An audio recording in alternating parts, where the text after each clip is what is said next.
Ce programme vous est présenté par notre partenaire AJC.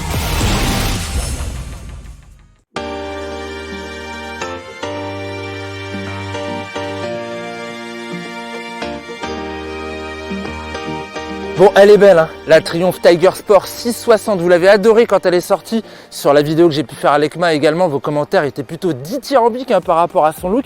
Et vous avez raison, c'est une belle moto, je trouve. Moi, j'aime quand même le physique de la concurrente. En face, évidemment, on a une Tracer 7. Comme au niveau de la Trident, on avait une MT-07. Là, ça a été simple pour Triumph. La target, c'est la Tracer 7 de chez Yamaha, plus que la Versys 650 ou alors que la Vestrom 650. Et par rapport à la Trident, ce qui va changer, on va avoir une évolution au niveau des suspensions, un petit peu plus de débattement. On va monter à 150 mm de débattement. On est autour de 120 sur le Roadster. On va avoir une position de conduite qui va aussi pas mal évoluer avec déjà cette hauteur dont je vous parlais, cette nouvelle selle, ce nouveau guidon plus haut, ramené vers le pilote, un petit peu plus large. Et puis on a toute cette partie à l'avant, tout cet habillage qui est censé transformer cette Trident en Tiger Sport. Moi je dirais plutôt que c'est une Trident GT parce que c'est pas vraiment une Tiger pour aller s'attaquer au Ténéré et autres Touareg. Là on est vraiment sur du segment routier, les SUV de la moto. Est-ce qu'elle est sympa maintenant à rouler? Donc ce que je vous propose, c'est de vous emmener un petit peu avec moi. On est au Portugal, à Faro, il fait un temps magnifique. Toutes les conditions sont réunies pour que ça se passe bien. Donc on va aller voir si ça se passe bien. Allez, je vous emmène avec moi. Vous allez monter derrière. Et vous avez vu derrière, il y a des poignées passagers. Ça c'est cool. Je ne savais plus qu'en 2021 on en faisait. Ça c'est une petite joke. Et puis il y a une selle qui a l'air assez confortable. Allez, c'est parti. Je vous emmène avec moi.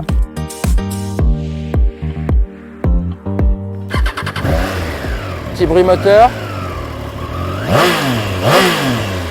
On sent le 3 cylindres Triumph, ça c'est cool. Allez, here we go.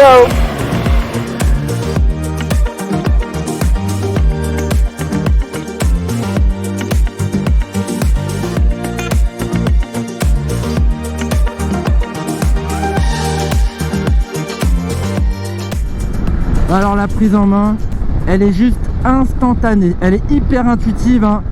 Cette petite Trident, non cette petite Tiger Sport 660, en fait je confonds parce que c'est aussi facile que le Roadster Trident. On est vraiment sur une moto essentielle, pas basique, essentielle, très naturelle de prise en main. Et ça c'est dû à la position de conduite que j'apprécie particulièrement. Alors déjà, on a gagné de la hauteur par rapport au Roadster, ce qui fait qu'on a les jambes un petit peu plus dépliées. On est bien au niveau des jambes. Et pour le haut du corps, c'est vrai que ce guidon rehaussé, ramené vers le pilote, élargi, permet de se maintenir vraiment buste droit. On est bien, on est confort. D'autant plus que la selle, je la trouve bien faite pour les grands. Comme moi, j'allais dire encore, je vais me faire torpiller en commentaire les gars. Je me la pète pas, c'est juste pour vous donner un ordre d'idée, 1m83. Ça c'est moi, et je suis très bien sur cette selle. Je me retrouve un petit peu au fond pour avoir l'appui du dosseret, parce qu'elle est bien creusée justement pour que le passager soit un petit peu plus en hauteur. Et elle est moelleuse, elle est vraiment moelleuse. À cela ajouter des suspensions plutôt souples, ça sert quand même pas mal le confort. Par contre, ça a un petit côté négatif quand on arrive aux limites. On en reparlera plus tard. Je suis bien content de retrouver également le 3 cylindres anglais, 81 chevaux, 64 Nm de couple. Ça c'est pour les données sur le papier. Après, guidon en main, ce moteur il s'apprécie pour sa rondeur. Je le trouve quand même assez souple. On peut tranquillement rouler en ville vers 2500 tours minute. Ça hoquette pas, c'est plutôt pas mal. Et alors si on veut commencer à s'amuser, là il va falloir se transporter au-delà des 5500 tours, 6000 tours. À partir de là, on bénéficie d'une plage d'à peu près 3000 tours pour aller s'éclater, aller tirer un petit peu toute la sève de cette petite tigresse. Alors c'est sûr, il a des vibrations, on le connaît, ce 3 cylindres, mais je les trouve quand même super bien filtrés. Et les vibrations, souvent, elles apparaissent sur des phases de décélération ou alors vraiment sur des tout petites plages. On les sent au niveau des mains. Moi, je trouve qu'on les sent pas trop ailleurs. Il a une sonorité sympa ce moteur, et toujours ce petit grain, ce côté un petit peu rocailleux. Alors pas comme sur un 3 cylindres italien de chez Varese, mais on retrouve quand même vraiment ce caractère 3 pattes avec ce remplissage aussi assez intéressant sur les mi-régime et à bas régime, et puis cette montée vraiment enthousiasmante, hein. Voilà, la transmission elle est quand même pas mal foutue avec 3 premiers rapports courts, 4 et 5 hein, plus dans la moyenne, et une 6e qui redevient un petit peu longue à 130 hein, on est à peine au-dessus des 6000 tours. À 90 on est à peine au-dessus des 4000. Ça permet quand même de ménager l'appétit du 3 pattes, donné pour 4,5 litres hein, par Triomphe. Moi là sur mon roulage je suis plus aux alentours des 5,5 litres de moyenne. Information que l'on retrouve sur la partie TFT de l'instrumentation, pavé placé sous le bloc LCD. Cet accessoire est complet, la navigation assez intuitive et les changements aisés grâce à un pad de navigation placé à gauche, plutôt ergonomique. A noter qu'elle peut être connectée en Bluetooth à l'application MyTriumph pour avoir les données du smartphone, mais également la navigation virage par virage et même le déclenchement d'une GoPro. À rouler en dynamique ça va, ça tient le paveton. À rythme coulé, on profite vraiment du confort, de son agilité, de sa facilité. C'est pas une bécane lourde hein. Elle fait 206 kg TPF. Par contre quand on commence un petit peu à la chahuter, c'est là qu'on va trouver les limites. Les limites ce sont les suspensions qui sont vraiment réglées souples, avec quelque chose qui est d'origine je trouve pas hyper bien accordé entre arrière et avant. Mais bon, l'avantage c'est qu'en raffermissant de quelques clics hein, la petite molette qu'il y a derrière, on change un petit peu l'assiette en fin de compte, on soulève un petit peu le cul, on est un petit peu plus basculé sur l'avant, du coup on a un sentiment de maîtrise un petit peu accru.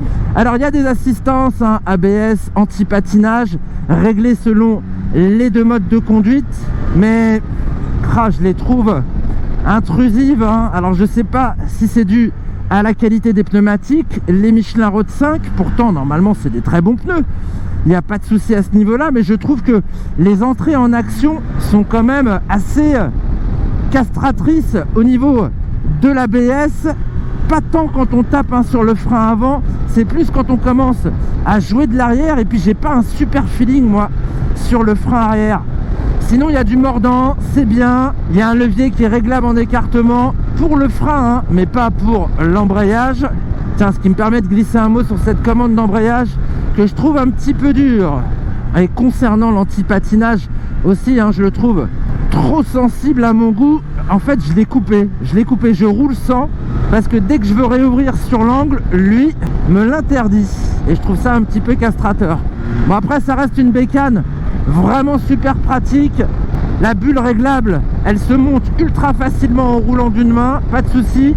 Par contre je trouve que son réglage le plus haut finalement ça aurait dû être le réglage d'origine, parce que moi là avec ce réglage haut je commence à m'en prendre déjà sur le carafon à partir de 80-90 km/h sur le haut du casque. Les épaules sont pas trop protégées, ni les bras. Autre aspect pratique, la molette déportée, les valves coudées, la très bonne rétrovision, la possibilité de rajouter les valises facilement, puisque les racks hein, dans lesquels elles vont s'incruster sont proposés de série. Bon, pour conclure, je l'aime bien quand même. Alors évidemment j'ai quand même trouvé quelques points négatifs, mais dans cette gamme de prix je suis pas sûr que les concurrentes elles font vraiment mieux. Cette gamme de prix d'ailleurs c'est quoi Adrien? Et puis tiens, tant que tu y es, t'as le prix des accessoires pour vraiment la transformer en mini GT? Non mais c'est pas Adrien, hein, c'est l'agrume. T'as pas écouté au milieu de la vidéo ou quoi? Bon vas-y, je m'énerve pas, c'est la fin de l'année et j'apporte réponse à tes questions, hein, sale type. Son prix à partir de 9 095 €, ce qui est vraiment très proche de la Target, la Yamaha Tracer 7 vendue 8 990 €. En revanche, cette Tiger 660 Sport creuse l'écart avec la Kawasaki Versys 650 à 8 599 € ou la référence depuis des lustres, la Suzuki V-Strom 650 à 8 649 €. Pour la transformation en mini GT, faudra prévoir une rallonge de 1050 € entre les sacoches, le top case et les éléments de fixation. Petit budget, grande aventure routière, pour tous d'ailleurs puisqu'elle est disponible en A2. Allez, bonne fête!